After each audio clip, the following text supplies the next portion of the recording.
ụlọ nsọ gị Chukwu ka ị na-abata, bịakwute ya bịa zuru ike. Anya bịawa ịsọpụrụ gị ugbu a, bịakwute ya bịa zuru ike. Bịa o bịakwute ya, bịakwute ya, bịakwute ya bịa zuru ike. Bịa o bịakwute ya, bịa o bịakwute ya, bịakwute ya bịa zuru ike. Chukwu nna n'ụlọ gị ka ị na-akpọ gị, bịakwute ya bịa zuru ike. Otito na-adịrị gị mgbe niile, bịakwute ya bịa zuru ike. Bịa o bịakwute ya.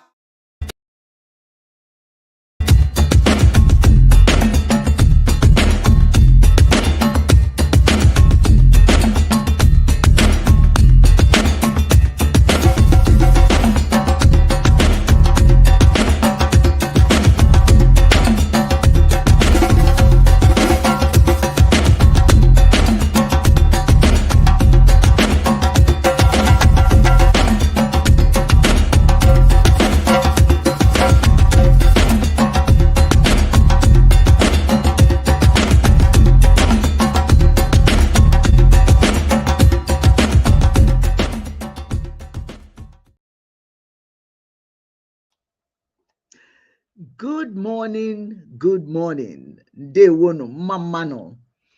Onye ọbụla ebe ọbụla unu nọ ka ọ dịrị unu mma. Greetings and welcome to another episode of Chiism Live. I'm your host, Dr. Wanyoho Simere, Okedibia, Dr. Wanyoho Simere. This program is sponsored by the Global Faith Ministries of Chiism, which is a ministry of the Guardian Spirituality, founded by Ahain K.O.K. Onyoha, who has joined the ancestors. He did so over 10 years ago, and we continue to honor what he initiated, and that is the Guardian religion. Today, our focus was supposed to be on African exceptionalism and innovation, which refers to the unique ways in which African countries and communities have developed innovative solutions to address their specific challenges and contexts.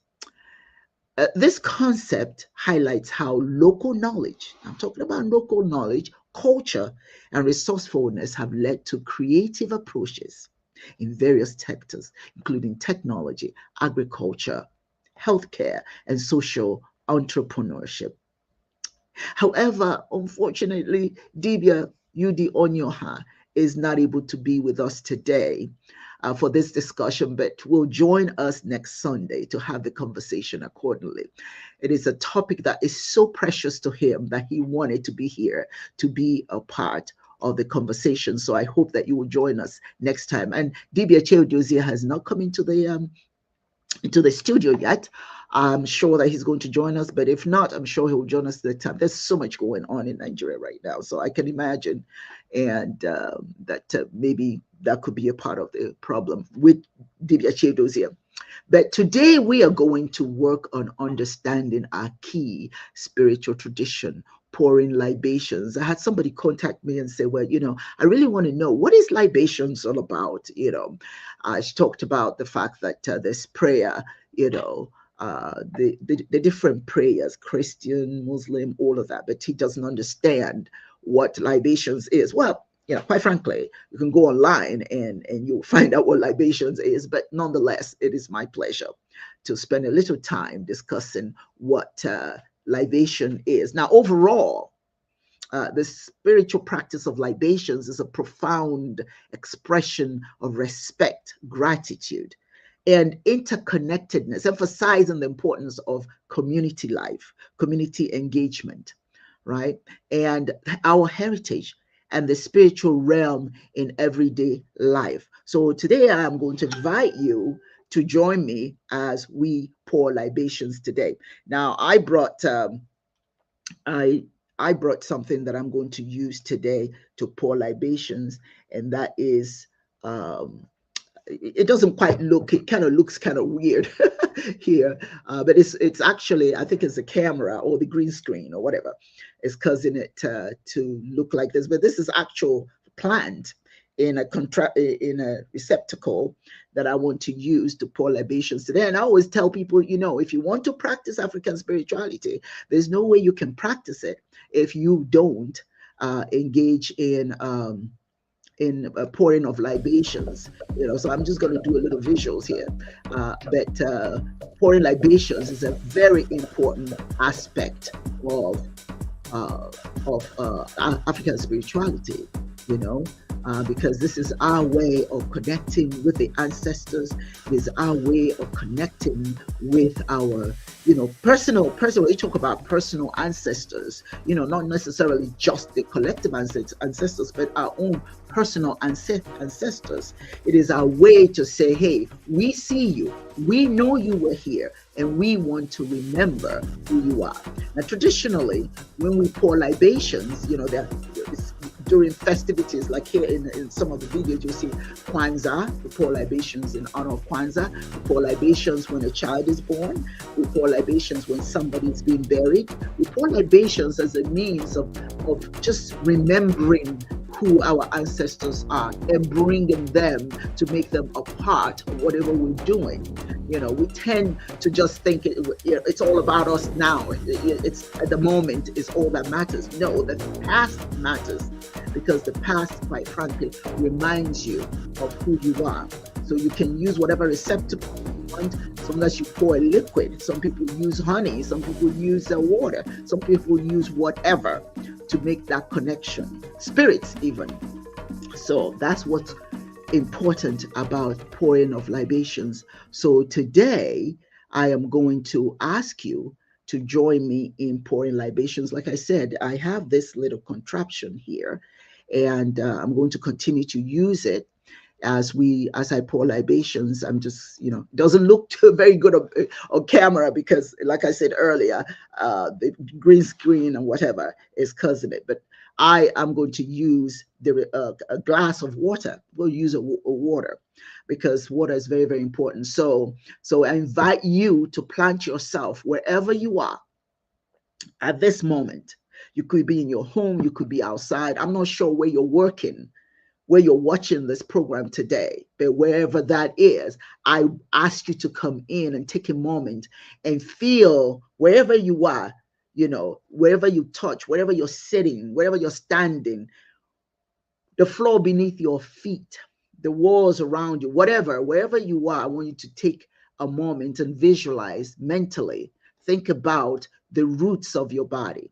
Think about your roots, you know, extending down through whatever space, wherever you are, through the floor, wherever you are. Maybe the carpet, maybe there's concrete underneath you, maybe there's wood underneath you. Just think about your roots reaching toward the water that lies beneath. This is a general, I'm excited about this particular way of explaining pouring of libations. You know, it's quite general. There are people, well, quite frankly, people pour libations differently. There are many people who pour it just, you know, they pour it outside, they pour it in receptacles. I'm pouring in a receptacle today. But as I indicated earlier, wherever you are, plant yourself solidly where you are. Imagine your roots where you are, going deeper into the ground to find water that lies beneath. There's water beneath wherever you're standing. Just think about it, visualize it, or mentally visualize it. Think about that. And as we breathe in, I want you to release the distractions and chaos that God knows there is so much going on in our world, and we need to take a moment and just not even think about it. You know, wherever you are today, I'm sure in the back of your mind somewhere you're thinking about, oh my God, this happened or that happened, or I have to do this, I have to do that. I just want you for the moment not to think about all those things that you have to do, because today you are on a journey. And I want you on this journey to be free of the distractions and chaos. Release it when you inhale and exhale. And we pour libations. We say, Ise. We say, some people say Ashe. I say Ise, which simply means, and so it is. So shall it be. So take a moment and breathe in and breathe out. Breathe out the chaos around you and breathe in the positivity, because that's really what you want, to breathe in positivity. Okay. Many of us right now, I don't know what country you're in, where you're watching from. Many of us have countries that are in turmoil. And you, of course, we all get caught up in that turmoil. So that's the kind of chaos that I know it's not easy to let go. But at this moment, at this time, that you're planted, that your roots are going down to secure water, I ask you to just close your eyes, inhale and exhale, and just breathe in positivity and forget the chaos around you. Visualize all those distractions flowing into this water that I've got in my hands, or that you have in your hands. And I hope you're pouring libations right along with me, leaving your environment around you clear of distractions. Okay, let all the negative things around you just flow into that water, and leave your space open so that you can see and feel and breathe nothing but goodness. This is important. Your openness, allowing your space to be open so that you can take a moment, just even if it's just one moment, and just feel free to breathe. Feel free from chaos, from confusion. Now when you inhale again, I want you to draw in the beauty and nourishment of the water, embracing the goodness around you, because believe it or not, there are some goodness around you. Look around wherever you are. Maybe you're in a quiet environment. Maybe there are some people walking around you. Look at the diversity of the people. Look at the ideas. Maybe you have some ideas, or maybe some have been shared with you. Think about the dreams that you have. Think about the dreams that other people have. We are surrounded by dreams. Think about it. And when you do that, you inhale that becomes a part of your existence for that moment. Goodness. So just like this water seeps through everything. Let that goodness seep into every aspect of your being. Let us allow the fluid water in our acceptance and understanding of the world that we're taught every day to hate each other. But let this water take away all the hatred, take away all the insanity of the world, and just allow you for the moment to just welcome in nothing but all the goodness that does exist in each other, in ourselves, in one another, in our mothers, in our fathers, in our brothers and our sisters, our neighbors. There's goodness in all of us. Let us pour libations and welcome all of that into our space. And so he say.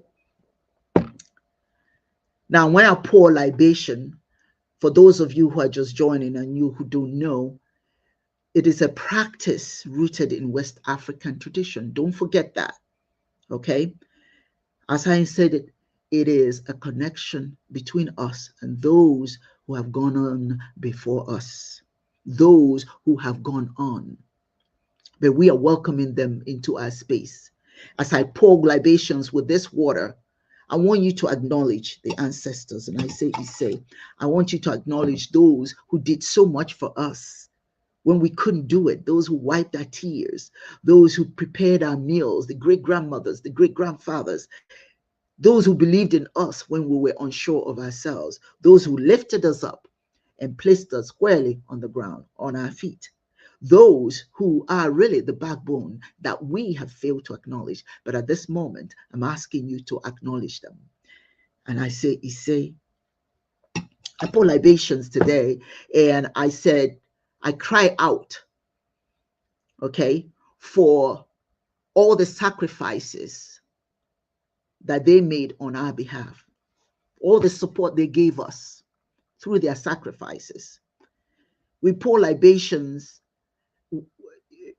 wherever you are, whatever you're thinking, whatever, you may be going to work, you may be at a party, you may be I don't know where you are today, but we are preparing you today. I pour libations to prepare you with the idea that anything that you plan to do today can become a reality. Sometimes it just takes the vision. It just takes the knowledge, the acknowledgement. Yes, I want something bad enough. And you go after it with all of your capacity, because nothing happens unless you believe it. So we pour libations. We ask for your dreams to be realized. And it's not going to be realized if you don't believe it. Say. And some people say ashe, and that's perfectly okay. I want you to reflect on your life, what you're doing, whatever it is you're planning to do today. Is it a meaningful thing? Is it meaningful? What good is that going to bring to the world? Your activities today. You have to ask yourself, is it meaningful? Is it mindful? All the plans that you have today that you want to manifest into reality, you have to ask yourself, what is the purpose of it? What good is it going to do? What is good is it going to do for you? What good is it going to do for others? When you pour libations, you are asking the ancestors and Chineke to concur with your dreams and aspirations. But your dreams and aspirations must be meaningful, must be mindful. It must be helpful, not just for you, but for all the people that will come around you and all the people around you. You see, there's a practice that some communities, some cultures have when they pour libations. And I'm talking in terms of African cultures. When they pour libations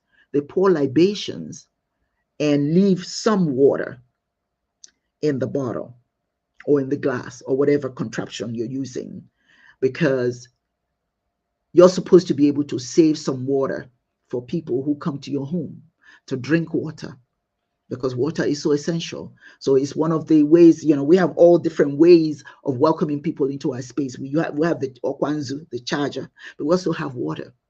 And we consider it, and many people consider it rude when somebody comes to your space and you don't offer them water to drink. So as I have left a little water in this vessel, I'm going to use it another time to pour libations. I'm going to save it.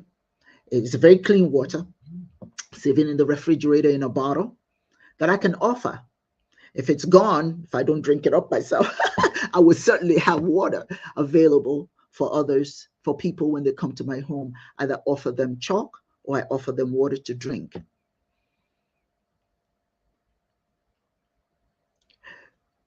All the while that we spend today on Chiism Live, whether we are here presently, whether you're physically with me or not physically with me, I want you to think about who you are going to be remembered as. As we pour libations and remember our ancestors, you have to ask yourself, what is your legacy? Why would you be remembered? If people pour libations, would they feel good about calling your name? And if they're calling your name, for what legacy? What did you leave behind? Why are they giving you reverence? Why are they remembering you? What are you here to do in this world? Who are you? Why should I remember you?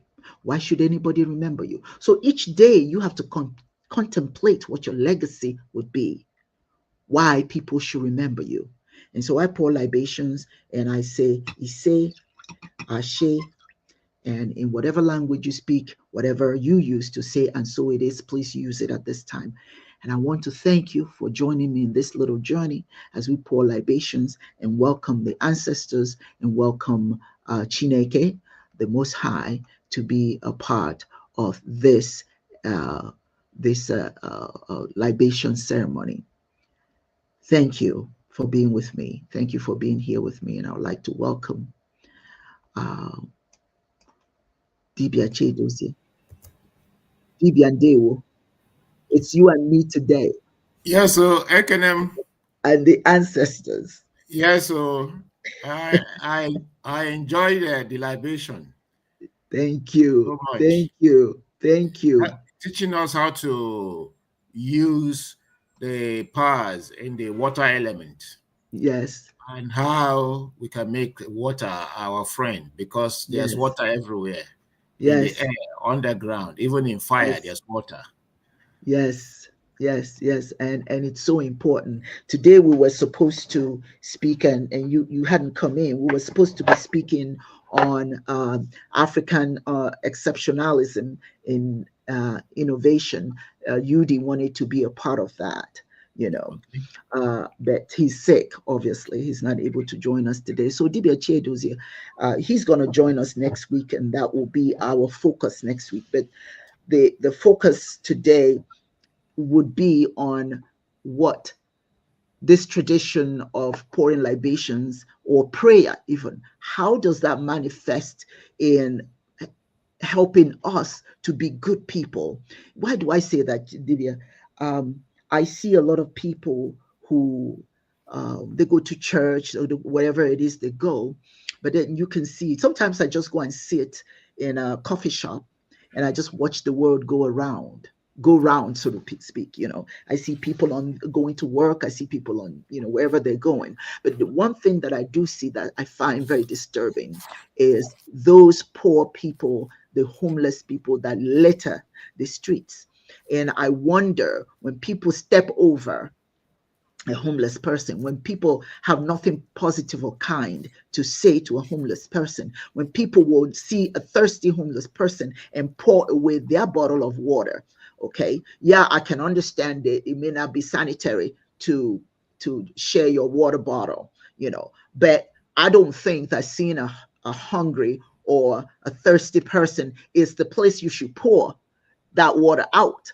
You know what I'm saying? Because it's almost like Sure. you're taunting them. It's not good. Hmm. So I always wonder, Dibia, how is it that many of us pray and pray and pray, but when it comes to actually applying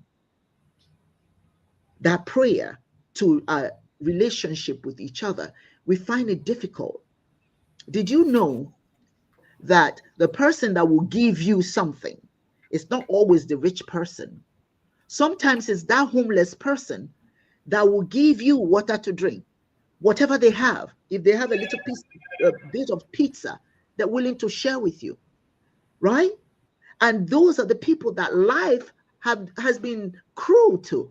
So my question to you, Dibia, from a spiritual perspective, perhaps you can explain to the audience, how is it that we do more of asking through prayer than we do of thanking and then showing our gratitude to those who are less fortunate than we are?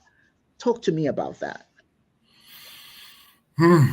It's a deep one, very deep, and it speaks to the question of humanism and what type of humanism, because the foundation of all we do, spirituality, religion, education, philosophy, engineering, government, democracy, monarchy, anything we do border uh, borders on humanity.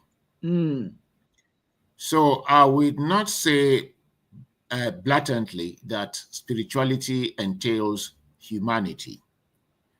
I would say rather that we should make humanity the foundation of our spirituality, because there are other kinds of spirituality that are not anchored on the service to humanity, but in saprophytic and parasitic kind of relationship that promotes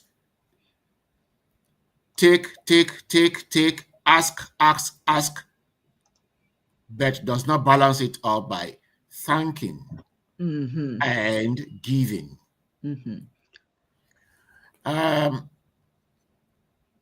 the truth of the matter is that Of all the species of beings in the world, human beings possess this capability to demarcate good from bad, bad from good, and also to form a middle line between the two, a balance between the two, which we call virtue, which we call ofonogu, which we call Ubuntu.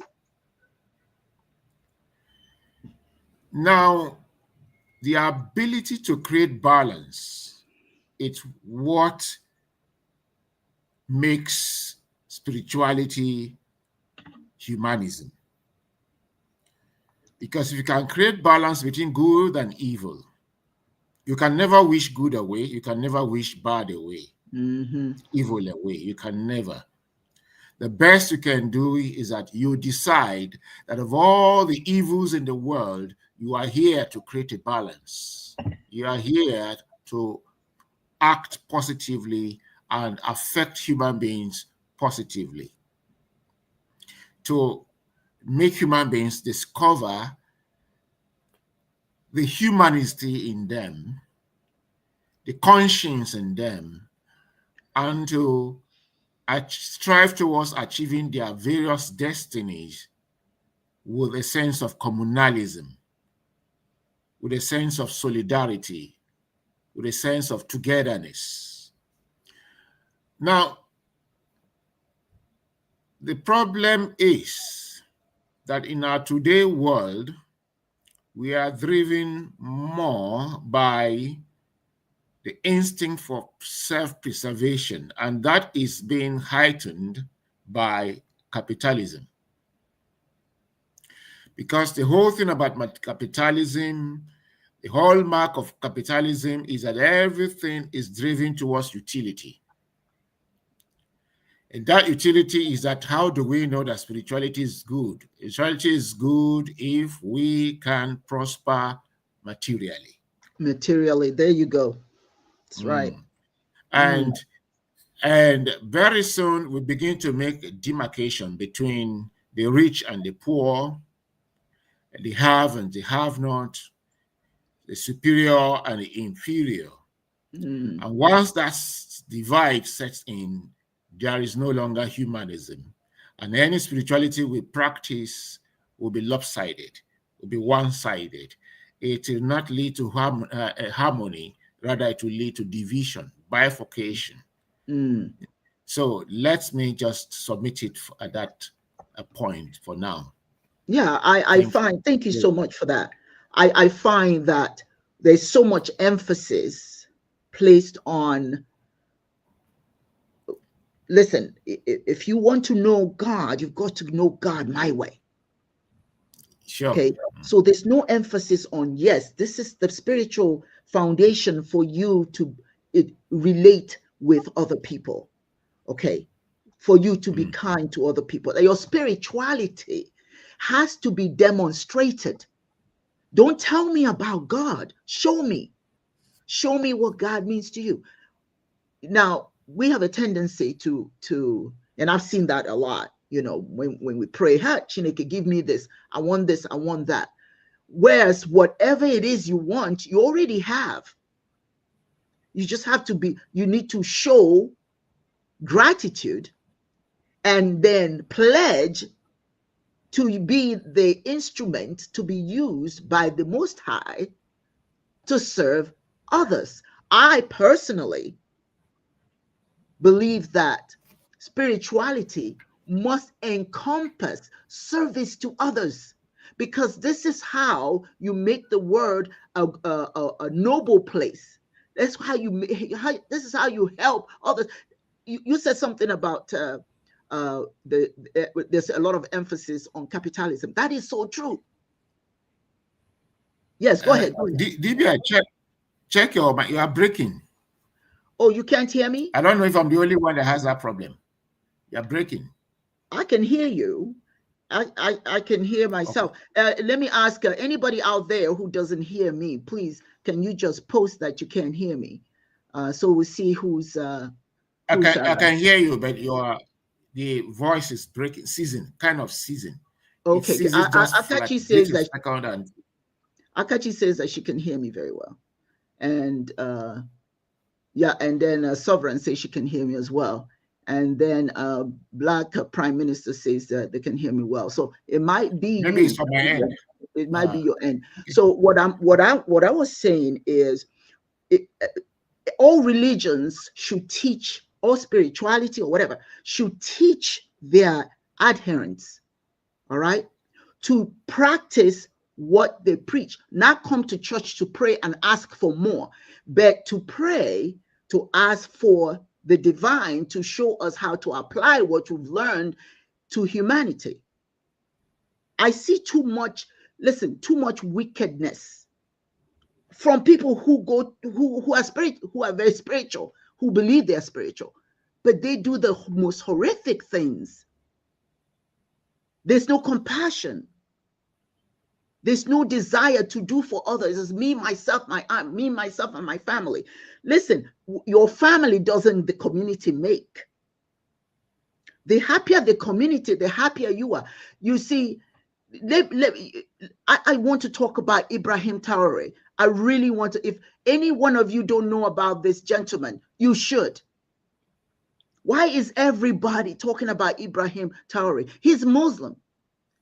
But all those aspects of Islam, he's using it.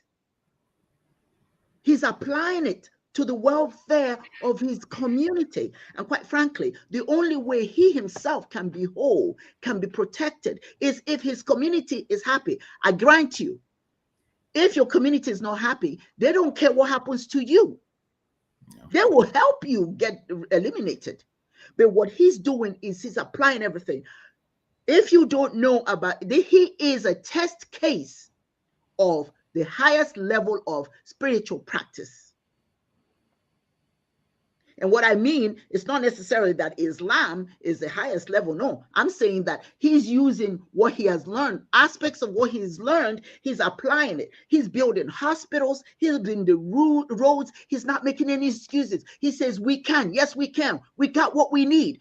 That's what people don't understand. It's not about asking God for anything. It's about using what you already have. You prayed and prayed and prayed. It's been given to you. Now you have to apply it. They're not going to World Bank and asking for money.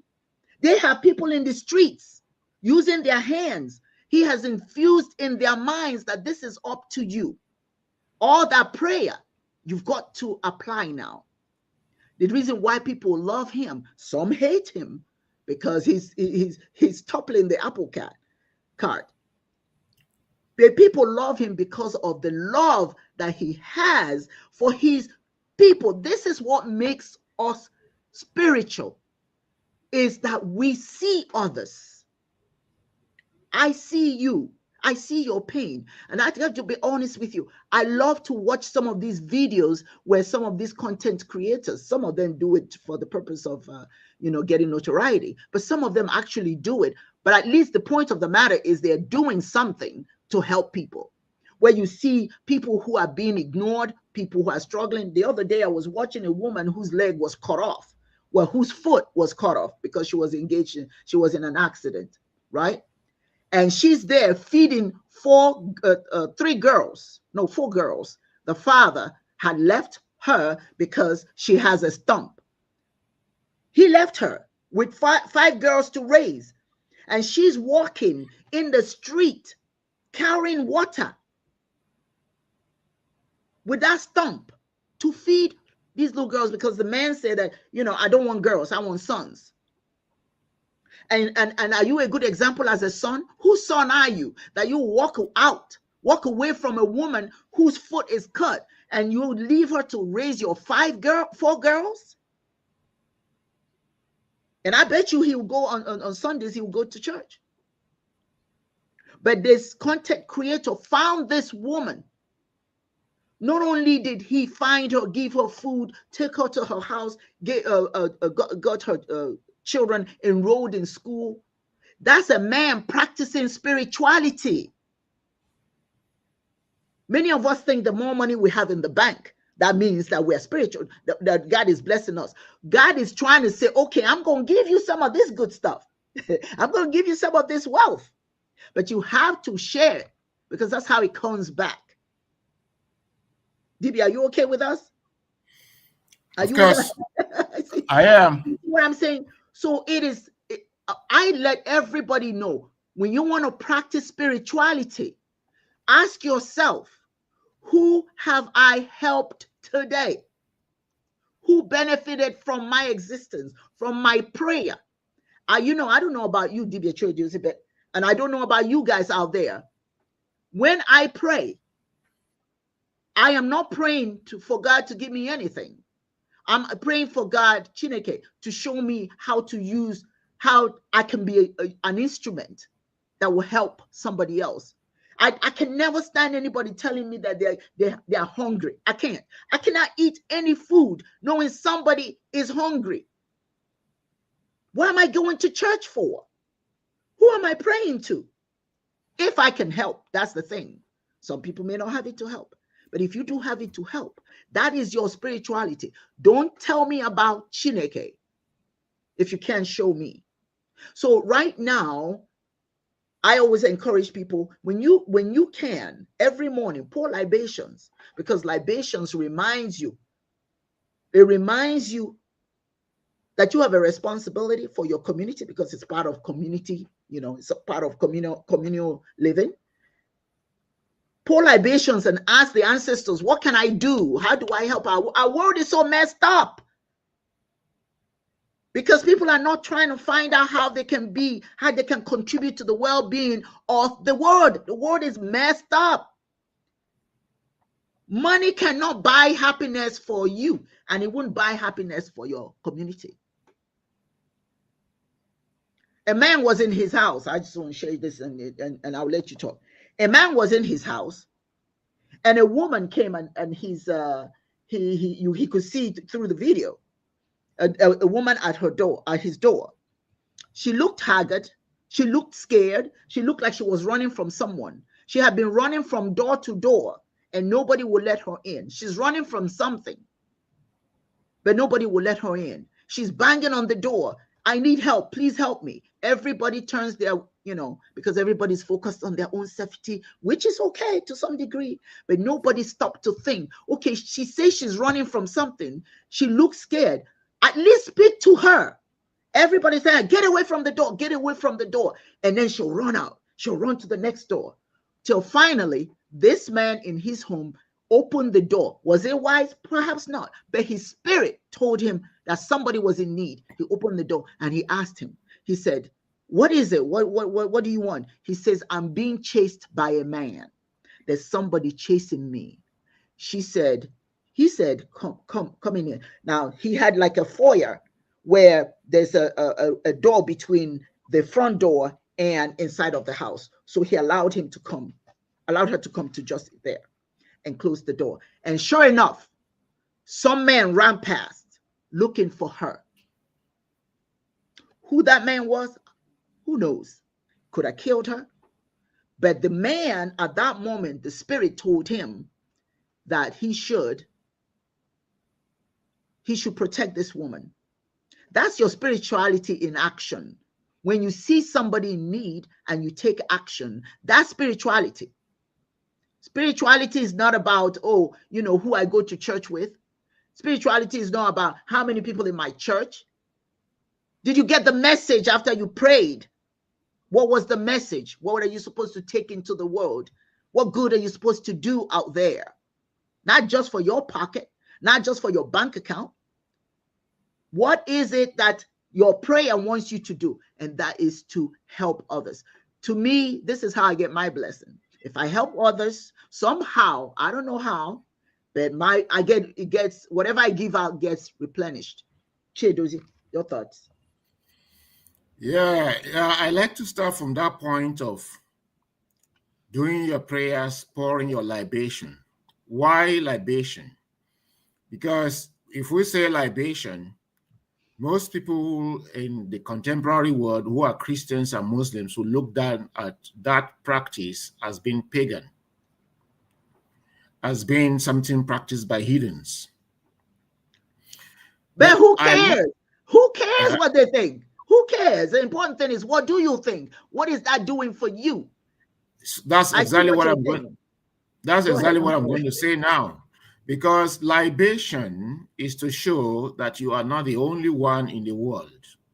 Libation is that libation comes from the culture of Ofonogu, Ubuntu, that talks about existence being between myself, other members of the society, and the environment.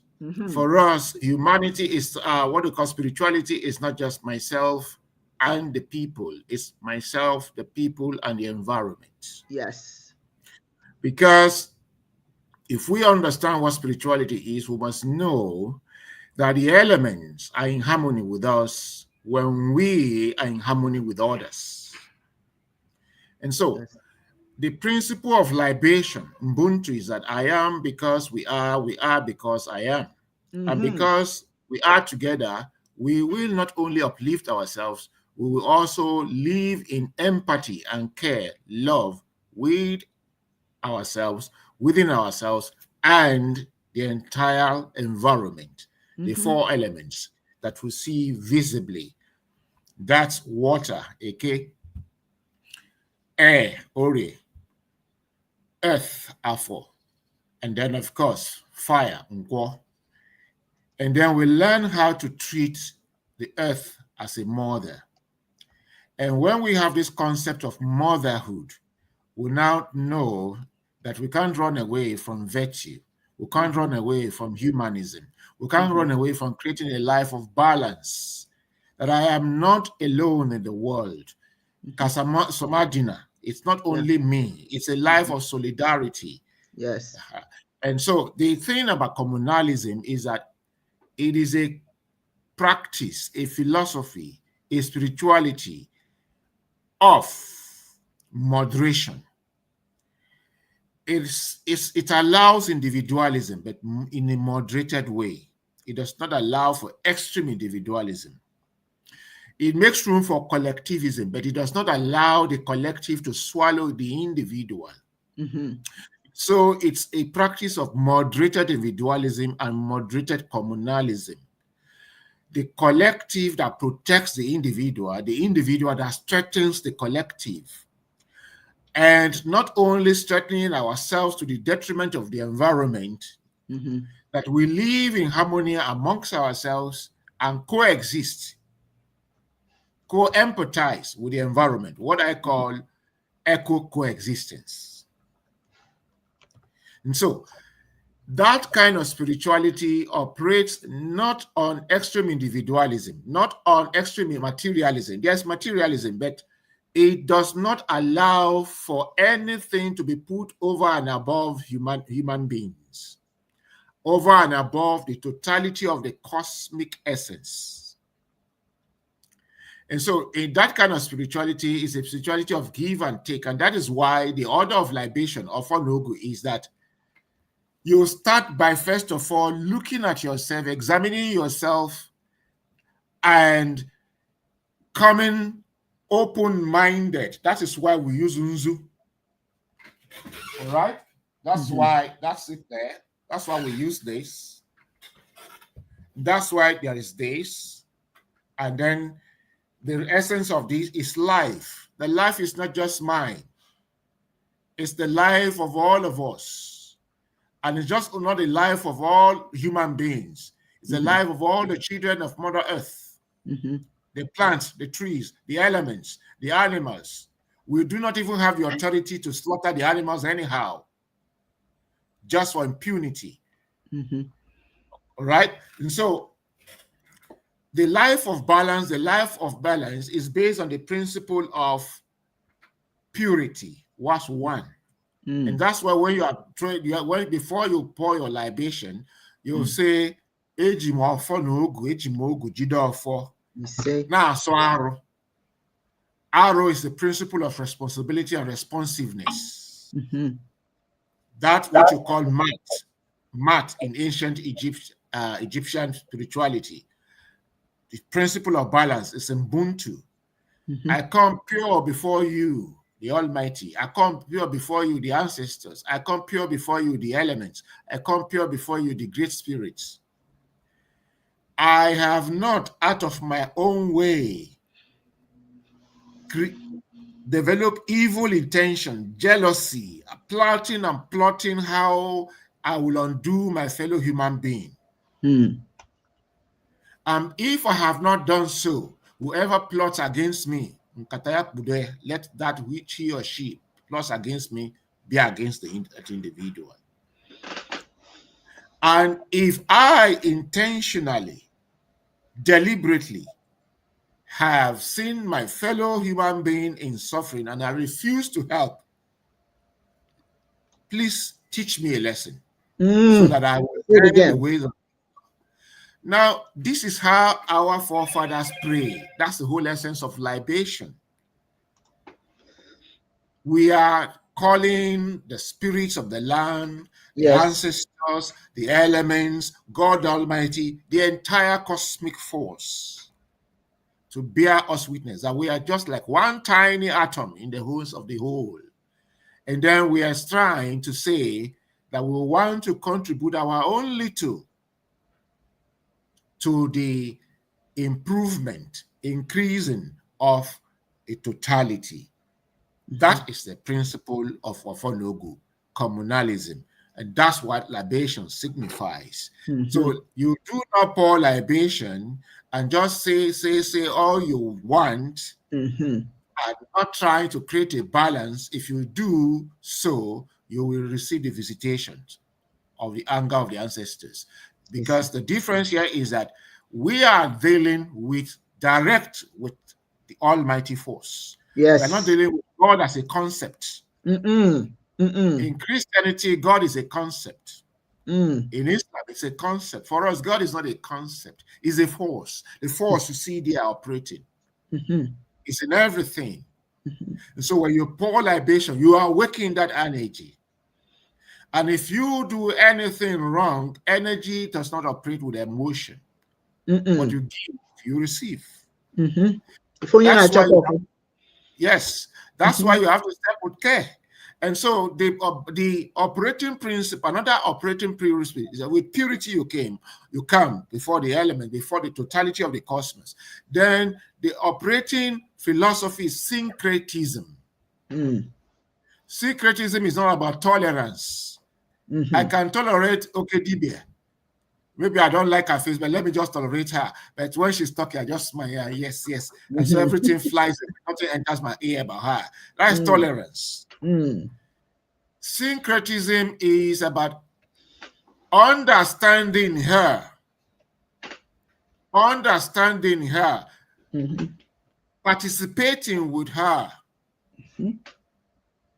involving with her. Okay, yes, I want this spiritual African chiism. What is it? I want to understand it. I want to participate in it. But it does not mean I have forgotten my own Islam or I have forgotten my own African spirituality. Yes, I participate with you. In participating with her, she's also participating with me. Yes. So when we get to involve, we intermingle, we interconnect. Understanding comes in, acceptance comes in, and then coexistence comes in. That's the whole foundation of syncretism. But that is not the foundation of the spiritualities of today. Syncretism is not based on I alone. I alone should be the star that will shine. Syncretism is that I, as a star, I will shine and I let other stars shine. And we will cooperate in building bridges across. That's syncretism. It does not say we should abandon who we are. It says remain who you are, but like all waters that flow into each other. That's right. Yes. And the Yorubas will say, there is no atom of water in isolation on earth. Every atom of water is connected to another. There is no single atom that stands alone. Every atom connects with another atom and several other atoms. Mm-hmm. And that is why, and every atom constantly does its own bit to strengthen the whole. And exactly the amount of contribution it makes in contributing the whole and in stabilizing the whole is exactly the volume of energy it receives back as balance. That is the foundation of communalism, syncretism, doing my bit to straighten the whole. Yes. In the process, the whole, when everyone does, you said that you do not know how. The cosmic will balance you. Yes. And you don't know when you don't know when you'll be on the other side and need that help. You know? So that's the way it operates. But it's a pity that the spirituality we're practicing today are the spiritualities that are based, one, on racism, discrimination, ethnicism, pursuit of mammoths, conquest, spirituality based on conquest, winning souls. Yes. As soon as any spirituality is based on proselytizing or proselytization, converting people. African spirituality does not convert. Syncretism does not convert. No. Syncretism says, be who you are. Welcome. Let us practice our humanism together. Let's empathize, let's participate, let's intermingle, just like the waters are waters. Atlantic Ocean is Atlantic Ocean, but it flows into Indian Ocean. Indian Ocean is Indian Ocean. It flows into Pacific Ocean. Pacific Ocean connects with Arctic Ocean. Arctic Ocean connects with Atlantic Ocean. That is how it is. Without your individuality, you cannot connect. But your individuality should not be extreme. Yes. Can I share this with you? This is. Go ahead. Finish up. I'm so sorry. Hello? Go ahead. Yeah, go ahead. Yeah. So our ancestors, let me say that because we think we are wise today, we think in our contemporary world, we know more than our ancestors did. So let me say our ancestors in their naivety, let me put it that way, understood the world deeply than we do today because they were not troubled by the pursuit of mammoths. Yes. They were not troubled by international conspiracy. They were not harassed by conquering religions. So they had all the time to imaginatively harmonize with the world, with the spirit force of the universe. That's right. And they built a system based on that understanding. Yes. And the best we can do and the most we can do is to keep talking it, keep saying it, so that others will see the beauty in Chiism. Yes. That is the only thing we got to sell. We got to give, not sell, give to the world. Yes. The day African spirituality dies, humanity is lost forever. Yes. Thank you. Say it again. Say it again. You know, I put this here to share the OTRA, Organization of Traditional Religions of Anthropos. When it's just African religions that are meeting, we call it the Organization of Religions of Africa. But when you have different religions coming together, then you have of Anthropos, you know, Organization of Traditional Religions of Anthropos. So this particular conference is going to incorporate different religions. Okay, different religious leaders are going to be there.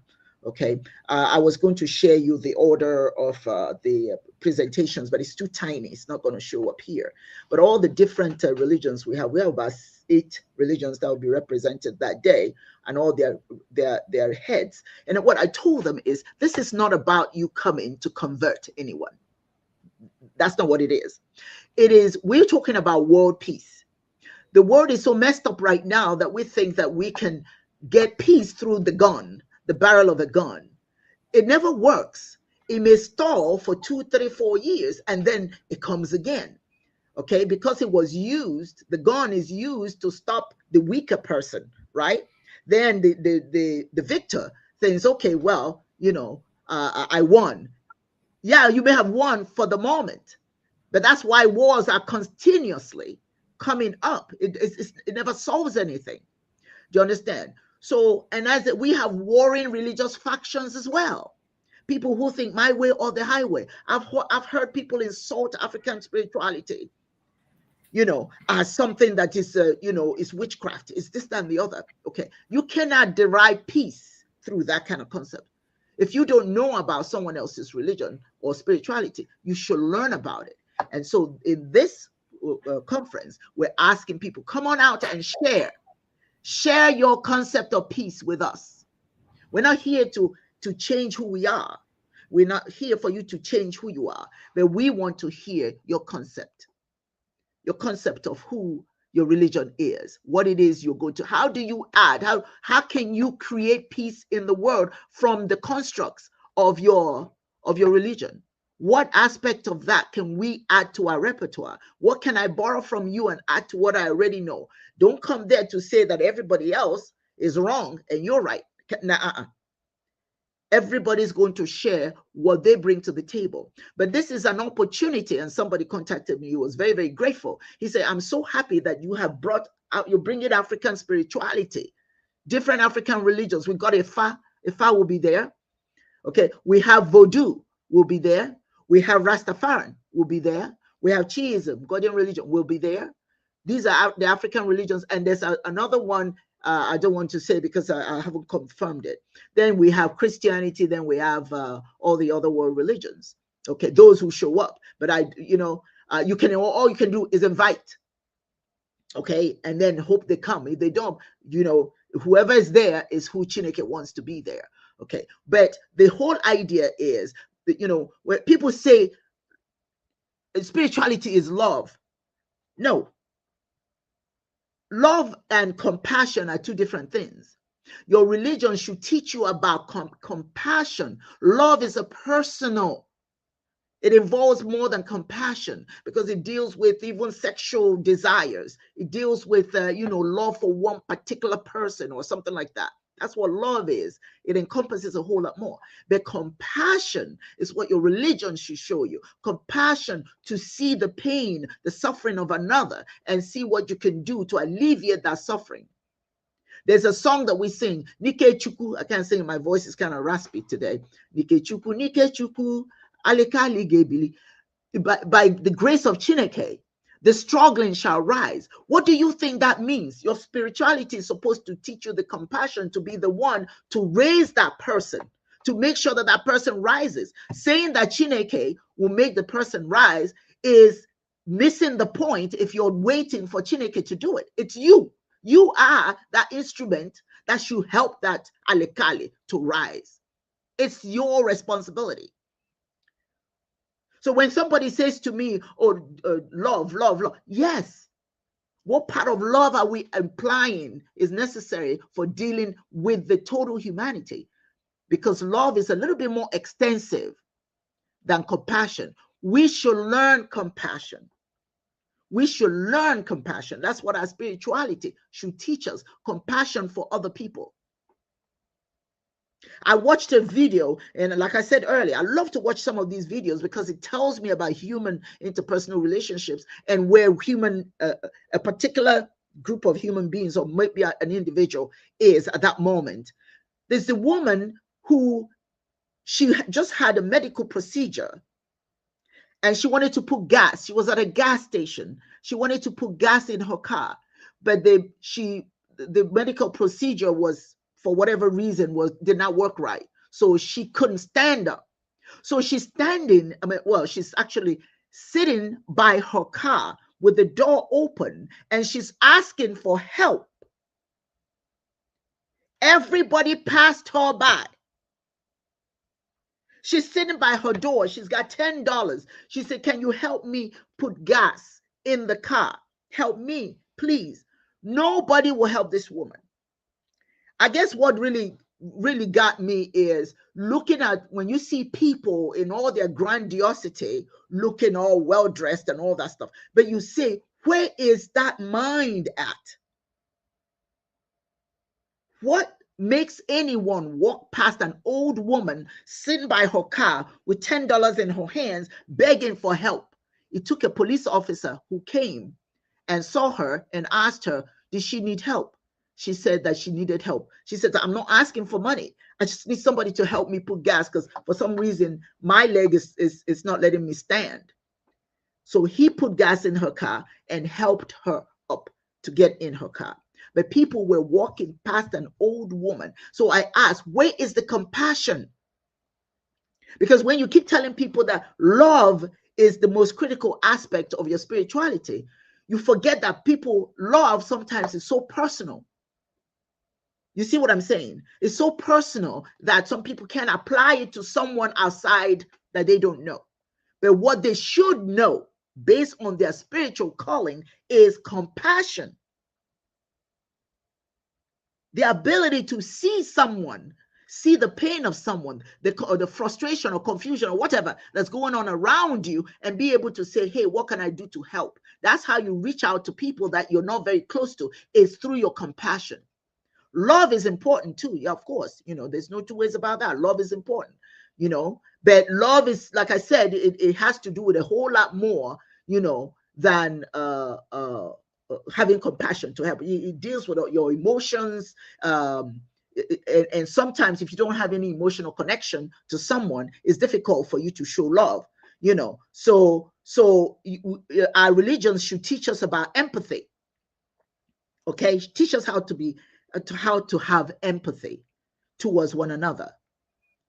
You see, so I mean, it's something that it'll take a long time to discuss everything that has to do with spirituality. But my focus right now is to remind ourselves that spirituality requires you to practice what you preach. If I have $1 and you need 50 cents, that means I have 50 cents and you get 50 cents. If I can't give you the whole dollar, at least I can keep some portion of it. But if that 50 cents will help you in any way, then it's okay for me to give that to you. Because guess what? Chineke has a way to say, okay, I used you as an instrument today. I'm going to need you as an instrument tomorrow. So I will replenish you so that you can do my work again. That's it, my people. But African spirituality reminds you, Madubuchibe, we are God to each other. So it is not, and when I see I was at a gas station a couple of years ago, and two women were fighting. Two women were fighting. They had themselves, they were tearing their clothing. Their breasts were all hanging out. And people were taking pictures. People were taking pictures. Mm-hmm. And I guarantee you, every Sunday, everybody there taking pictures goes to church. But that's why I say what your spirituality should teach you is compassion, empathy. Sometimes love is too emotional. It's too grounded in law, affection for somebody that's close, somebody you know. But to accommodate people you don't know, you have to learn compassion, empathy, so that you can reach out. So nobody helped these two Black women tearing themselves apart, wigs everywhere. I mean, the braids are torn off the hair on the floor. People are laughing, breasts hanging out. Where is the compassion?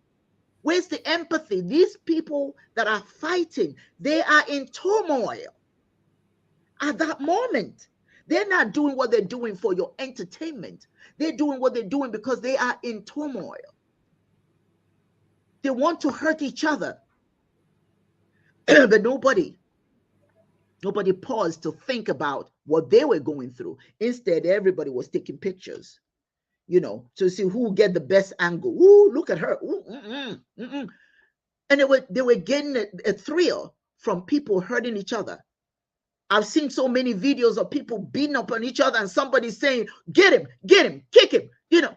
But the person you're saying to kick, the person that's being kicked is going through, excuse the expression, hell. They're hurting. They're being hurt. They're being injured. But you yourself, you don't want to be the one to fight, but you're telling the person who's fighting, get him, kick him, get him. For what? For your enjoyment. So one of the things that religions have failed to do is to teach empathy and compassion. So we, at Chiism, we're reminding you that is what your spirituality is about. Love a person that's dear to you with all your joy, with all you've got. Be kind to somebody you love, that you care about. Be kind to that somebody. It's okay, you know? But you understand that love goes beyond people who apply love. Usually they apply it to people they know, but I'm trying to get you to do something different, you know, to be interested in the well-being of another, not somebody who's just close to you, but somebody another. That's why we say Madu Buchibeya. We're good to each other. Seek the happiness of the other people. That's what compassion does. It's a component of love, yes, but compassion is more geared towards being interested in the well-being of others, people near you, but not people necessarily close to you, but people surrounding you. And that's why every time I talk about Ibrahim Traore, I love that man with a passion, because what he's doing is showing us what it is to care, to have compassion. The man is building houses for teachers, giving teachers $50,000, bringing up teachers who ordinarily don't have houses, because he knows that if you do right by the teachers, they'll do right by the kids, and the kids are the future of the country. No excuses. Yes, we can do all of this together. We can care about each other. It's not about going to church. It's not about all of that. That's an exercise in foolishness. Somebody asked me to come to their church and I did. Okay, fine. So I went, because I'm always very curious to know what's going on. And I wasn't hearing, I was just hearing about what the Lord said. But did you get the message? How are you using what the Lord said to help human beings? Because you walk out of there and step over a homeless man laying on the floor sick. Look at what they're doing in Washington. I don't want to call names, but my God, all those people you go to Washington today, nobody in the streets. Where did they go? Where did people go? People who end up homeless are not bad people. Circumstances make them such. If you can help them, help them. But to say that they're an eyesore, and you collect them and throw away their stuff and then just take them, God knows where. People are trying to figure out, where are these people being taken to? These are human beings. That's when you lack compassion, when you lack empathy. You see another human being, not as a human being, but somebody in your way that need to get out, because you just want to see goodies. You want to see good stuff. You don't want to know what role you can play to make the world a better place, so that you can see good stuff. All of us who are here today, we need to ask ourselves, what have I done recently that I can say made a difference in somebody's life? You don't have to be rich. You don't have to give people a ton of money. You can be the source and the reason for somebody to even just have water to drink. If you see a homeless man even just talk to him or her. Acknowledge that they are human, because a lot of the homeless people, they tell you in a heartbeat, people look at us like we're trash, like we're dirt. They put shame in us. They make us feel ashamed. And then some of these people are people who had stuff in their lives. Some of them were people. They were human beings, if I may use that expression. These were people who had jobs. They lost their jobs. Who had homes. This gentleman got a divorce from his wife, and his wife got everything, and they kicked him out of the house. but he had just gotten accepted by I think it's a basketball or football team, you know, in another state. But he has the opportunity for his life to change. He's going to play pro sports. But because they kicked him out and he had no money, he's standing there for days begging for somebody to buy him an air ticket so he can go and not lose the opportunity that God has given him to play pro. It took one man who came there. He was a YouTuber and just told him, oh, I have a ticket for you, but you've been parked here for a while. So now you've been recognized as somebody that needs to be ticketed. So we're giving you a $500 ticket. He said, man, I'm struggling here. I'm trying to get to, I don't remember what state he said he wanted to go to. He said, well, here's your ticket. So when he gave him the so-called ticket, it was $500, exactly what he needed for his flight. So this guy just like, and when he thanked Chineke, you know who he was thanking? The guy who allowed himself to be used by Chineke to do the work, to bless him. So for me, Dibia Chiedozie, I'm just saying to my folks, us as African people, our motto has always been Ubuntu. Is that a song? Eh? Yes. If it's good for me, it's good for, if it's good for you, it's good for me. If it's good for and me, it's good for me, it's good for you, because yes. we used to share. Yes. Because it was communalism. Yes. Everything was shared. It was extended. Yes. And we also say that a child is for the community. Yes. Yes, it belongs. We know whose parents the child is, but yes, the child is not just the child of Dibia and her husband. Yes, the children bear your name, but they are our children. They belong to because the community. Whatever they do affect us positively or negatively. And so everybody is a parent, every adult is a parent, and every child is a child. That's our practice. That's so right. that way we know that the good that comes to one person will go around every other person. We also do know that the harm that comes to one person will go around everybody. So nobody is left alone. Yes. And no one is left in isolation. And of course, I've read some papers that state that when the Europeans came to Africa, the Arabs and the Europeans came to Africa, they saw this system. They saw that they knew that the only way they could penetrate us was to destroy it and give us their own in replacement. Yes. And once you bring in a foundation that is not based on African spirituality and use it to anchor African activity, what you're going to have is disarray, dissociated minds. That's what we have today. And like Kelvin Kosi Anyaun, I didn't meet him here. I think the year I came, he left a year before I came into University of Lagos. But he wrote somewhere in one of his articles, he said, African leaders may hobnob after Eastern socialism or Western capitalism. They do so in vain. They will not be able to organize African communities, African countries on those principles because capitalism has not been able to resolve the problem of extreme individualism. Why Eastern socialism has not been able to resolve the problem of extreme collectivism, we call communism. And that's because if you look at the ontology of both the Arabs and Marxism and capitalism, the foundation is that the two principal entities that make society, male and female, you can reduce it to one.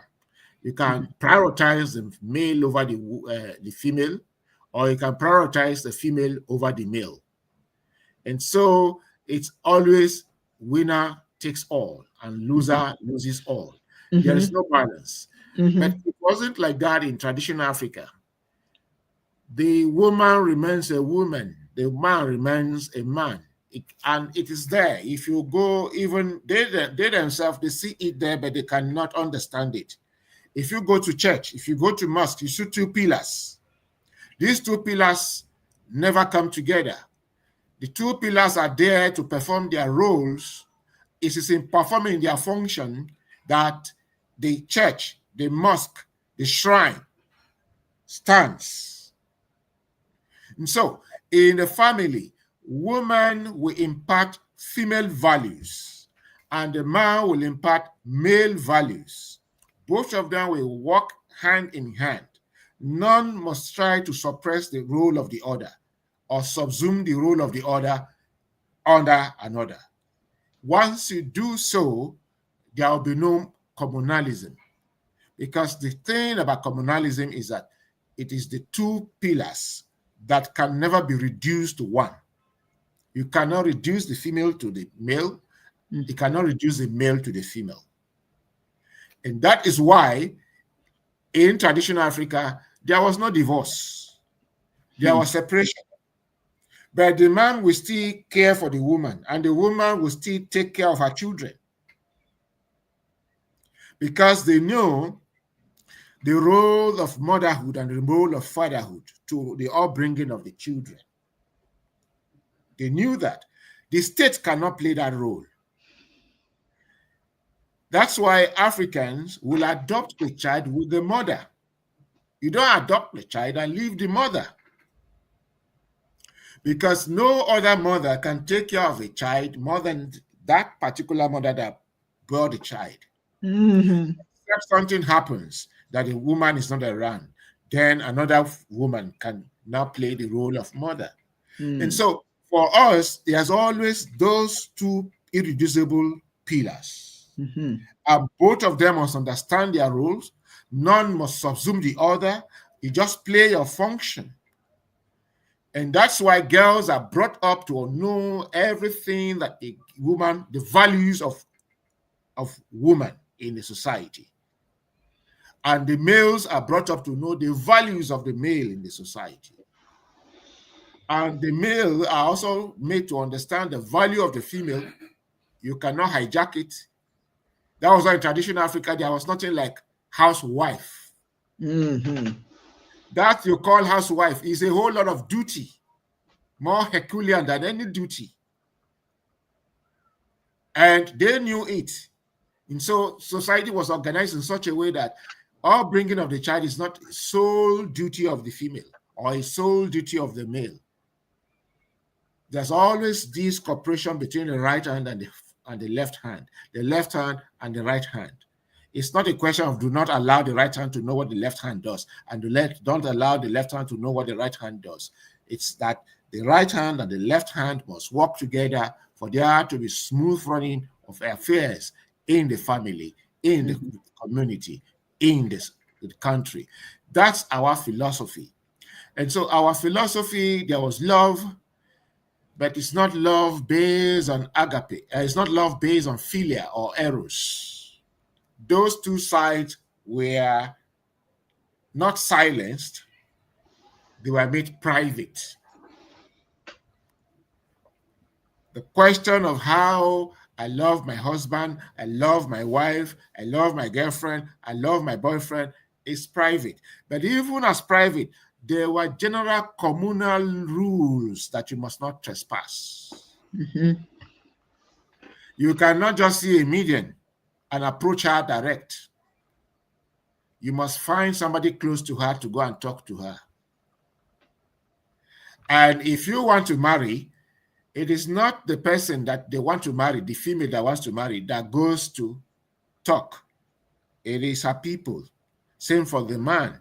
They know the reason why they say so. The reason why they say so is if nanya ya bagenanya ucha poor. Once you are in love, you don't see properly anymore.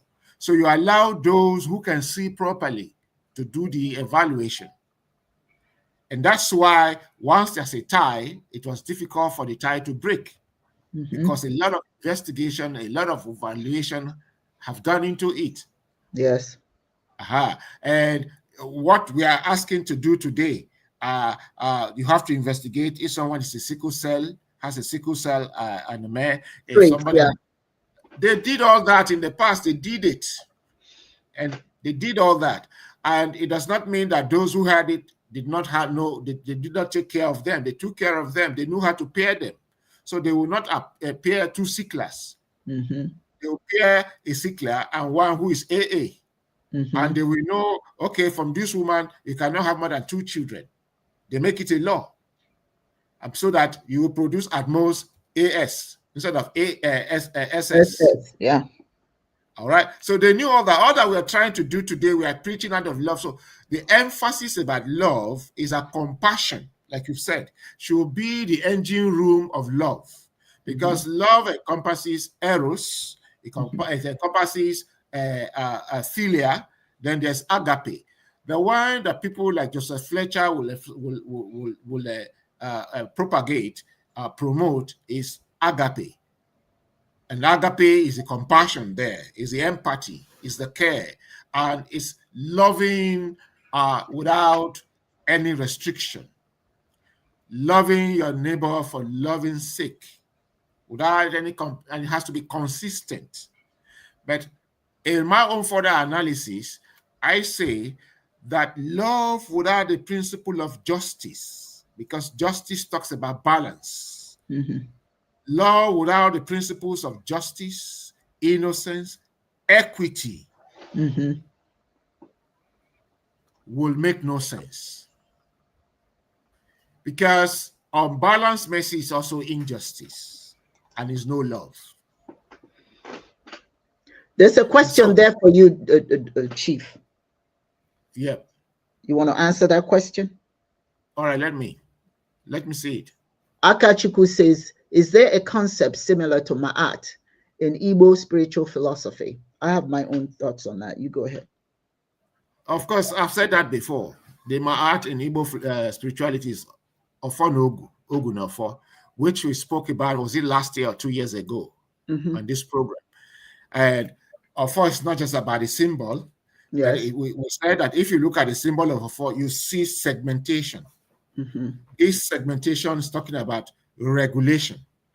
That's the whole essence of using the staff that has this segmentation. It's talking about life in phases. You see it in the age grade system. And at every age grade have particular function or functions they perform. So once it has your own segment, do your function. You find it in Confucianism as the principle of Tao, the Tao of childhood, the Tao of motherhood, the Tao of fatherhood, the Tao of governance, the Tao of being a teacher, being a leader, being a medical doctor. Perform your function. By performing your function, your duty, society will progress. And so ancient traditions emphasize duty over rights. The problem of the church today is the emphasis on rights. My right, my right, my right, my right.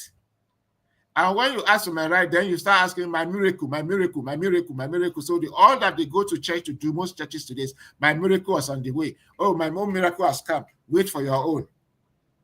And so, myself and one of my senior teachers used to, when I was a student teacher, and I followed him to class, he used to say, he said, look, the whole thing about religion is that where religion, he was making evaluation of Christianity and Islam.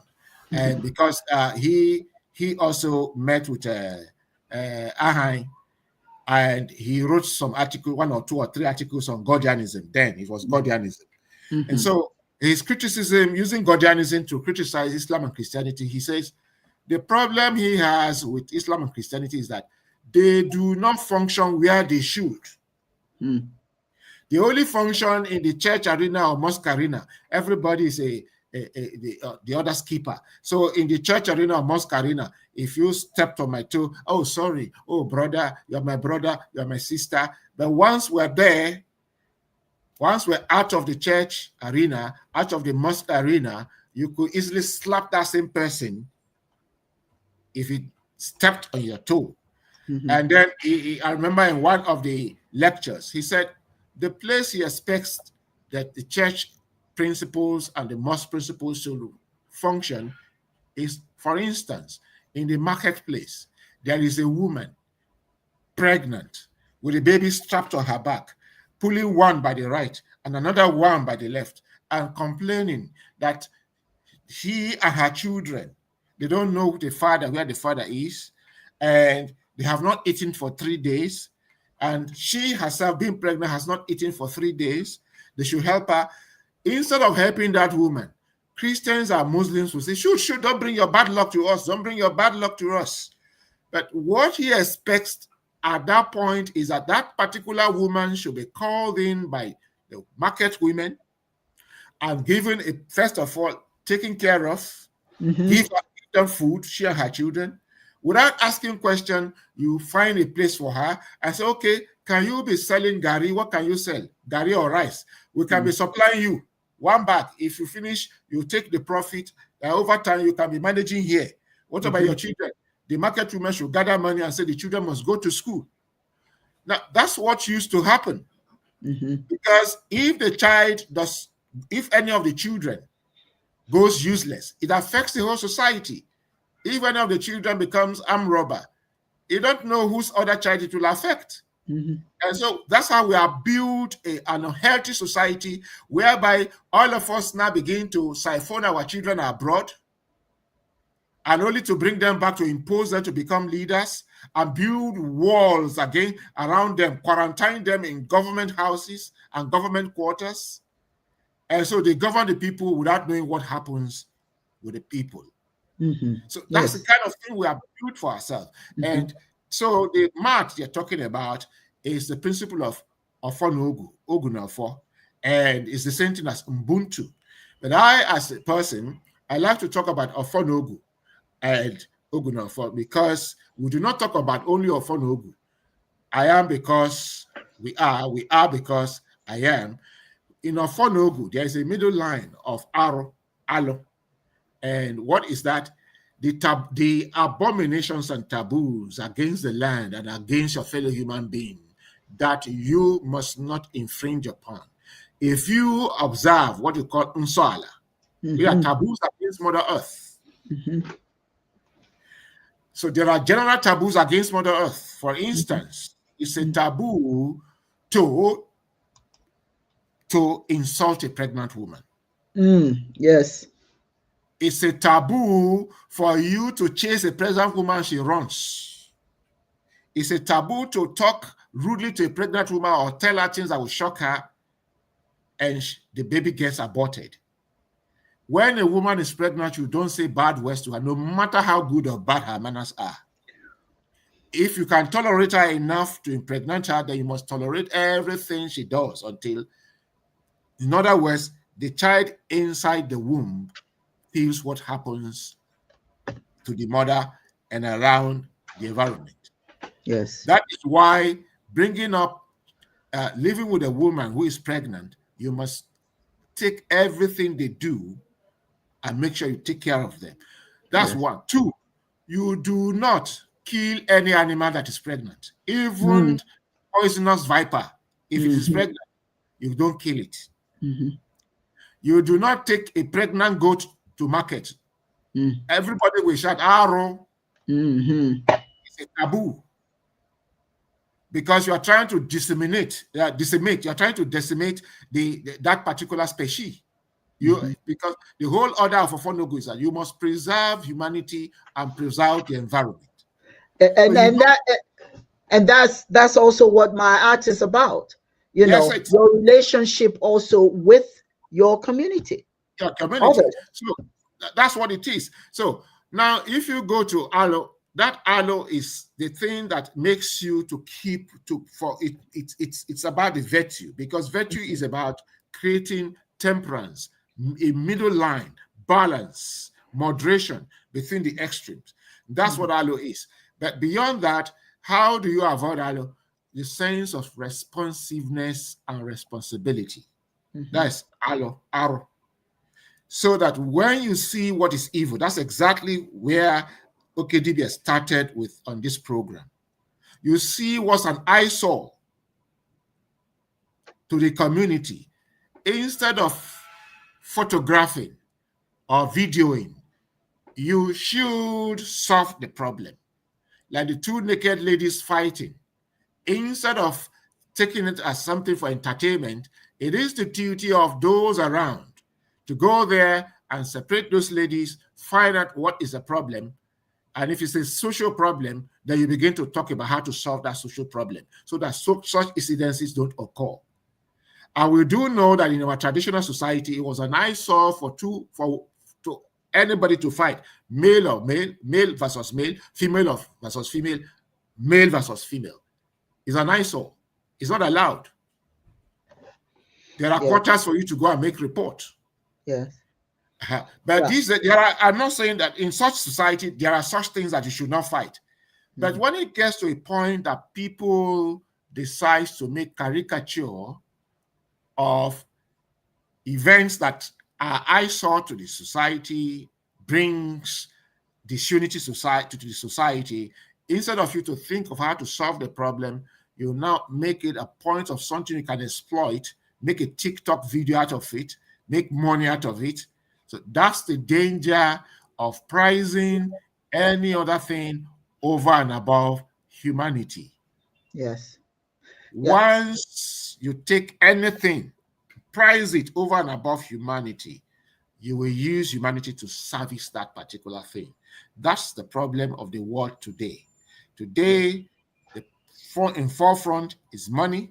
In forefront is pursuit of recognition, personalism, prestige, vainglory.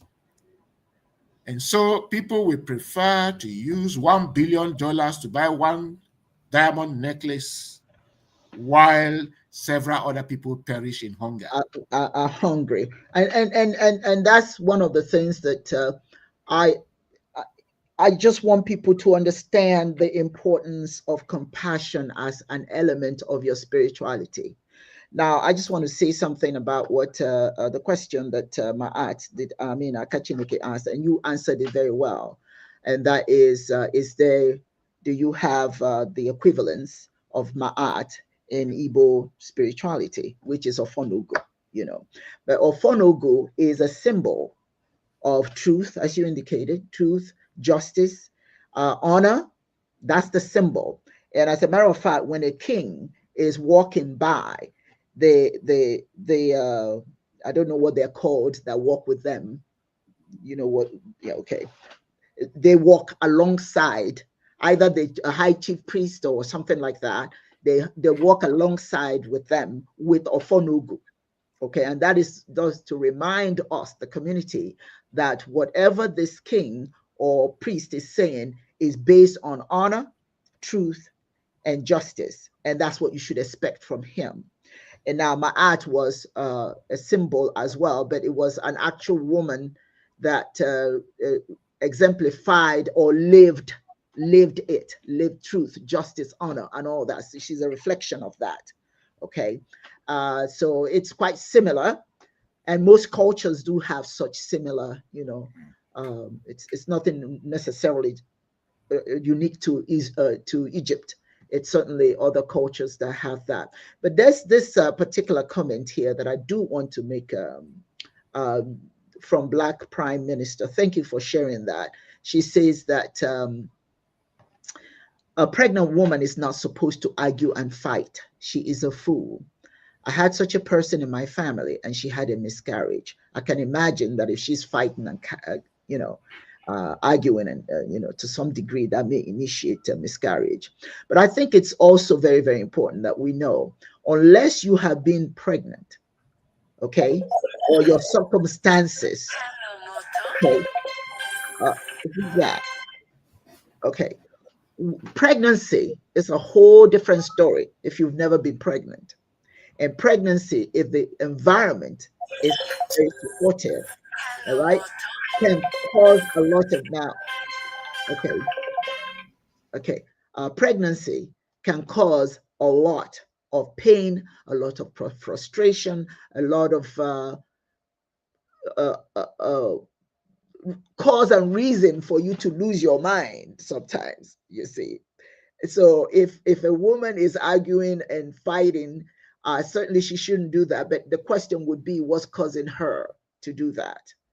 There may well be a reason for it, not necessarily that the person is a fool, but more so that that person, perhaps the condition of pregnancy is impacting her physiologically and mentally. There got to be a reason why she's fighting. Certainly, common sense says you should not fight. You shouldn't fight if you're pregnant. For God's sake, you're very vulnerable, and certainly the child is vulnerable as well.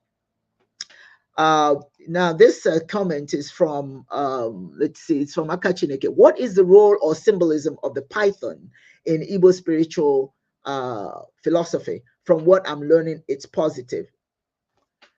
Could you unmute yourself, Dibiache Dozier? Unmute yourself. I can't unmute you. Unmute yourself. There you go. Yeah, because you're very much, I want you to share your thoughts on the symbolism, the role of the symbolism of the python in Igbo spiritual philosophy. Ike, from what, this is from Akachi, it's positive. It is. Yes, sure. The python is an animal well respected in Igbo spirituality because it's actually the totem for Eke. And the Eke is the first day of the week in Igbo calendar. It's the first day, and it's that particular day of Eke is derived from Eke Keruwa, because it says the Igbo theodicy says it's on the Eke day that Okike, creation, happened. And Keowa, Uwadinangugu, on the ma the Janime Gabasia.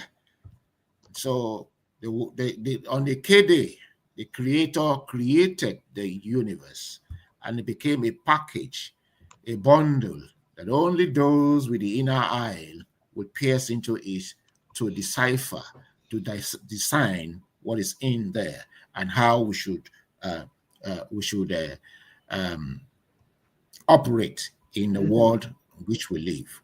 And how we should operate in this world that we live in is what we have talking about as of Onogu, Mat, Ubuntu. The Yorubas who says Watun Wosi. That's weigh it by the left, by the right, weigh it by the left to the middle point. Okay, and so on and so forth. Now, the Eke Day is important because it's, if you look at it by how we eat our food, our traditional food of swallow, we first of all condition it. Kedoya, Okpoko. I don't know if Akachi experienced that. In my time, as I was growing up, they give us fufu and soup. And so when we roll it like this, then when we roll it, we form the ball, Okpoko. Then we put a hole in it, and then we take the soup. Now, that process is Ike, and Ike here, Ike do here. That's like creating, configuring what exactly I want to do. That's, I am creating, I am configuring. And that's what Eke represents. Now, the python as a totem of Eke is symbolic because it conditions its food before it swallows. And as it conditions it by wrapping itself around it, stretches it, and prepares it for swallow. In the same way, we prepare our own fufu, mold it, form your okpoko, and then we swallow. And then if you look at that, the python is considered a highly spiritual animal. Especially the female python, because the female python is a carrier of the children And so it's very large, like 2 or 3 times larger than the male python. Now, because of the way it operates, for the Igbo, the lion is not the king of the jungle. The king of the jungle is a python. Because the Igbo Dibias knew that if the lion, Odum, forgets itself in the jungle, once the python wraps itself against the lion cannot free itself. And so the python is one of the rival symbol of Ekpe. Ekpe is a study of animals, predators who hunt alone. And in this line of the predators, the python is the greatest of them all. And in that characteristics, you have Odumodu, leopard. He hunts alone. But it does not have the slickiness of the python. And so the python is awesome. It's a muzzle on its own. And the way it operates is such a way that it takes every of its predators, small and mighty, by surprise. And they had, once it wraps itself around that particular prey, God help you, except you have another helper to chase the python away. If not, that particular entity is gone. Now, most communities in Igbo land take the python as a totem of protection. And most of the deities in Igbo land that are female use the python as a totem of protection. And they have understanding with that particular totem. That is why if you go to societies that respect the python, it hurts nobody. Here in University of Lagos, we're by the lagoon, and somebody had told me in private that we have nothing less than 100 anacondas around, but they have a way of spiritually regulating them so that they don't trouble nobody. And so, but the law is that once a particular animal is taken as totem, the people don't kill it and the animal doesn't hurt them. So that's the understanding that people have with pythons in some communities. I do know that for the area that Okedibia come from, Mkpuru to Abriba area, you also have what they call the Order of the Python. You have the order like that.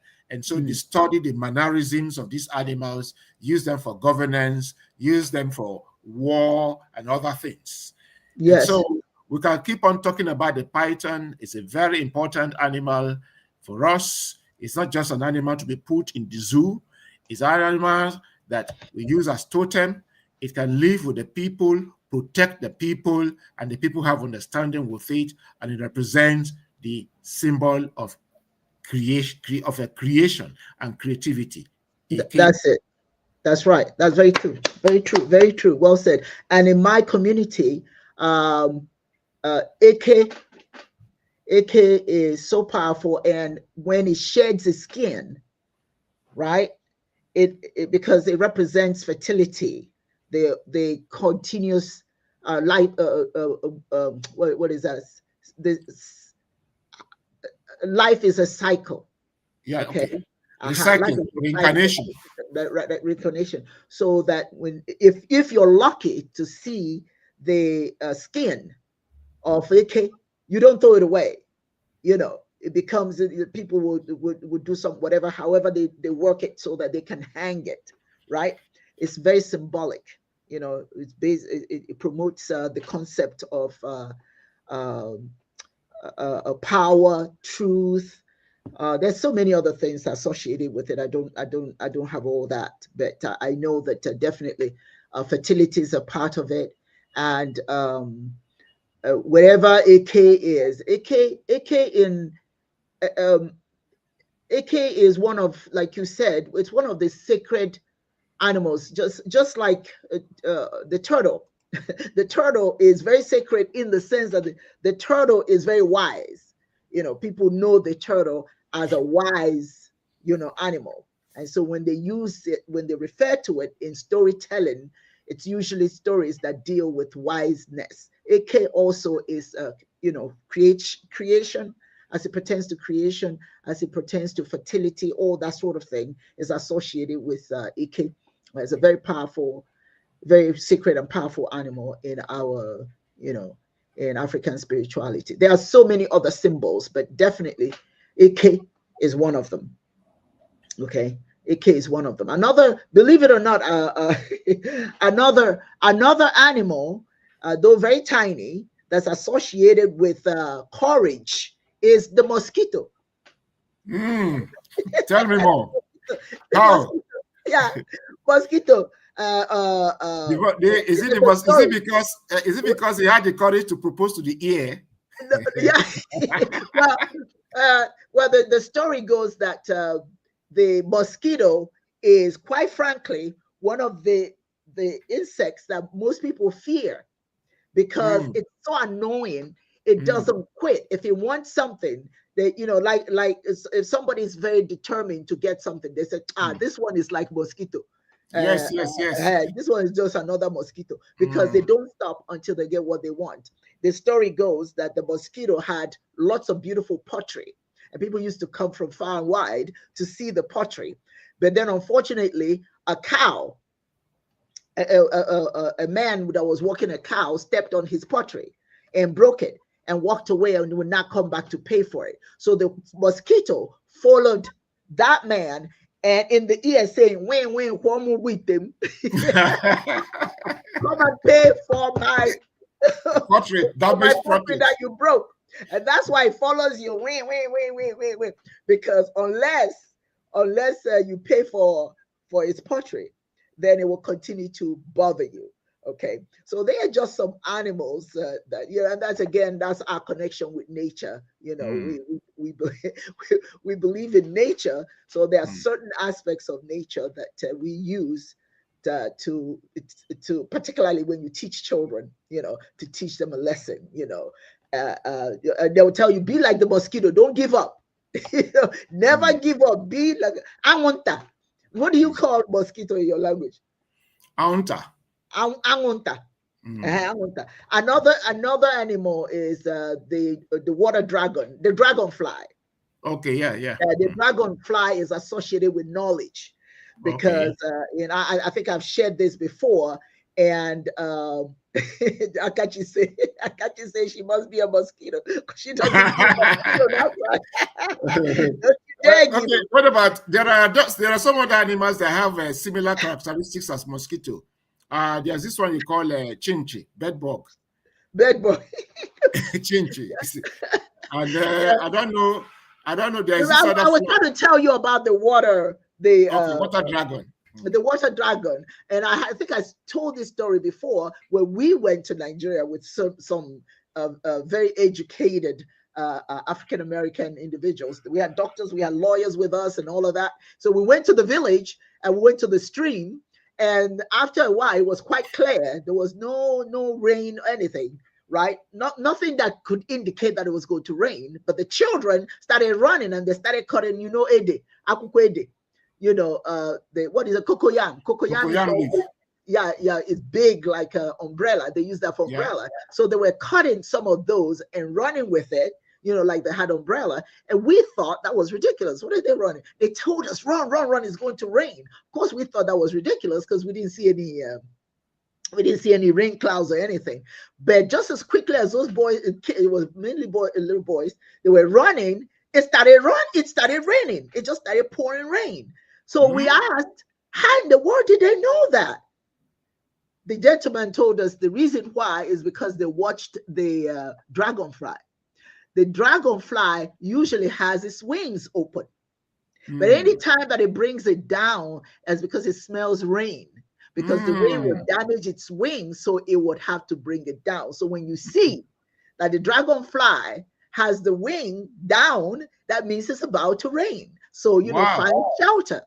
We didn't know that, but those kids knew it. But that is that connection with nature, that African spirituality feeds off of. So I thank you so very much for that contribution, and I think this was a very good opportunity to speak about our spirituality a little bit more, in extended form. If you have any more questions you want to ask, please do so. Let me just something that's funny here. Akachi said that she dreamt that she was engulfed in pythons and she was not afraid. Good for you. Good for you. But she says that she did swallow, but you swallowed the python and chewed it or something. Well, that's interesting.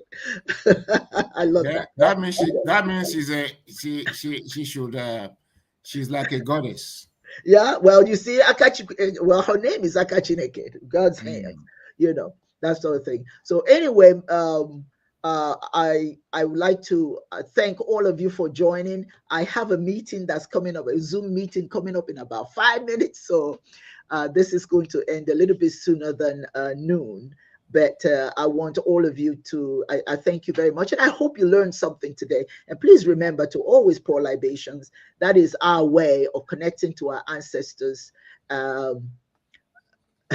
That's our way of connecting to our ancestors, and we should make it a practice. Don't talk about it, be about it. If you don't pour, I shared with you how you pour libations. Do it outside, do it indoors. If you've got plants in the house, pour the libations in a contraption that maybe just that has flowers in it, or on earth. Or you don't necessarily have to use water if you don't want to, but you can use water, or you can use honey. Some people use honey. I love using honey, but anything that you can use as that you can pour in honor of the ancestors do. But make it a practice. Make it a practice. And most importantly, remember, it is not about asking Chineke for what you want, because the day that you were born, you were given, you for the most part got everything you need. Well, most of it, to make you a constructive human being. But your parents, of course, helped you learn how to walk and this and that and all the things that parents do, you see, okay? But as you go through your life's experiences, your life journey, part of what we expect you to do is to give thanks for what you already have, and then find out, what can I do to make my society better? Because when all is said and done, a society is a collection of people, not one person. One person does not a society make. So just because life is good for you does not mean that you're going to have a good society. You have to find what you can do. And that's why here we go again. I love to talk about what I see. What I see going on in Burkina Faso is just so awesome. People actually applying, the knowledge that I've got. We can do this. We've got what it takes to make this world a better place, make our world a better place, without depending on foreign interests and all that stuff, which the foreign interests don't always come with the objective of helping the people, but to take from the people. So the people now are saying, okay, we got this.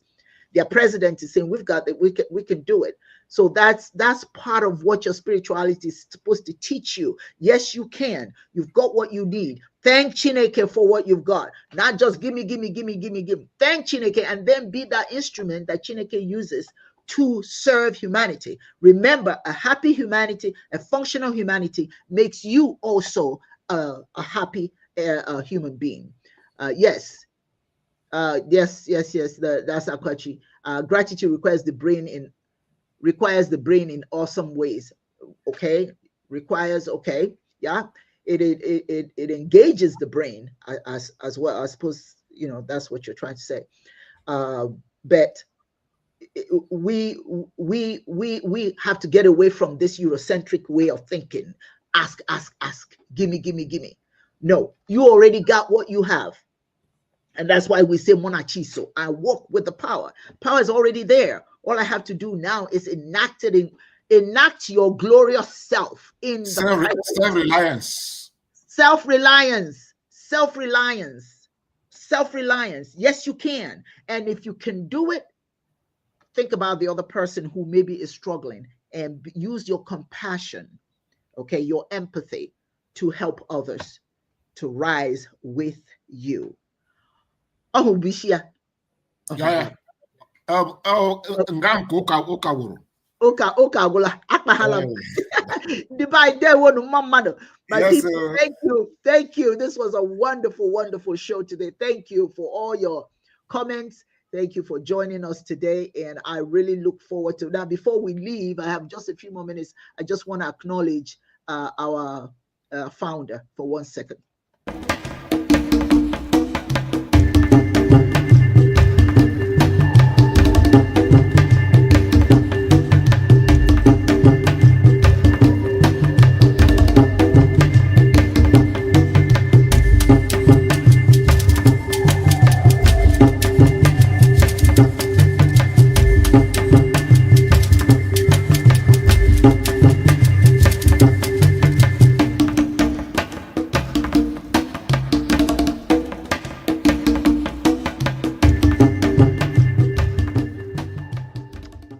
Yes, we give thanks for the life he lived, and we give thanks that Ahaike Uke Onyoha reminded us that we've got everything that we need to work with. And he lived his life full of compassion for others, full of empathy.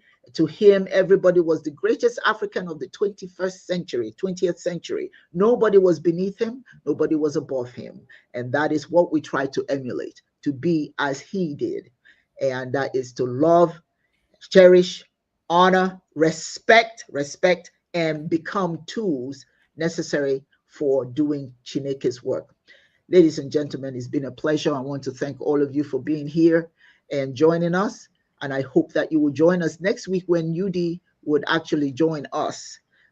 Because like I said, he wanted to be a part of the discussion about African exceptionalism in innovation. And so thank you, Akachi. Thank you for being here and all your comments. We appreciate you tremendously. Thank you, Black Prime Minister, for all that you shared today. Thank you so much, Nzeribe. Thank you, Sovereign. Thank you, Mecca, etc., etc. Thank you all for all your participation today. And we really, truly look forward to seeing you come back again next Sunday. You guys take care. And so it is.